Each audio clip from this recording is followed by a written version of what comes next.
నేడు ముక్కోటి ఏకాదశి సందర్భంగా కుకట్పల్లి రామాలయం శ్రీ పద్మావతి సమేత వెంకటేశ్వర స్వామివారి ఆలయంలో ప్రత్యేక పూజలు చేశారు. స్వామివారిని దర్శించుకునేందుకు భక్తులు అధిక సంఖ్యలో ఆలయానికి చేరుకొని భక్తి శ్రద్ధలతో ప్రత్యేక పూజలు నిర్వహించారు.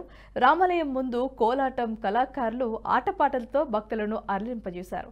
అనంతరం శ్రీరాముని విగ్రహాలను ఊరేగింపుగా వీధుల్లో పాటలు పాడుతూ భజనలు చేస్తూ ఊరేగింపు నిర్వహించారు. ఊరేగింపుకు భక్తులు అధిక సంఖ్యలో విచ్చేసి పూజా కార్యక్రమాల్లో పాల్గొన్నారు. మరోవైపు వెంకటేశ్వర స్వామి ఆలయంలో నిర్వహించిన పూజలో పూజారి చిలుకూరి నాగమోహన్ పాల్గొన్నారు.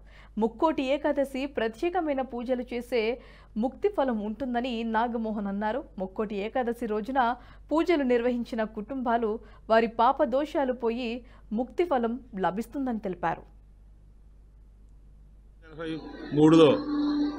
స్థాపన జరిగింది. కొన్నాటికి 93 సంవత్సరాల ప్రతిష్ట అయింది. ఇప్పుడు ప్రతిష్ట 30 సంవత్సరాలుగా అయింది.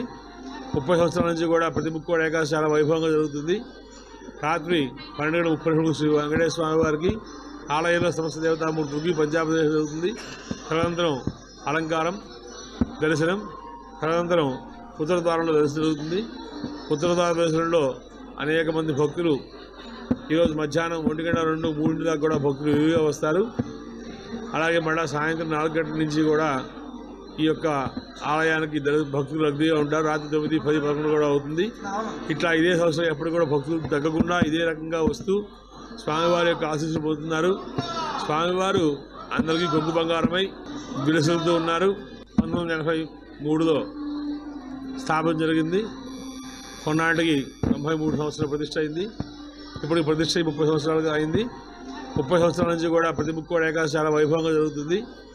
రాత్రి 12:30 శ్రీ వెంకటేశ్వర స్వామి వారికి ఆలయంలో సమస్త దేవతామూర్తులకి పంచాభిషేకం జరుగుతుంది.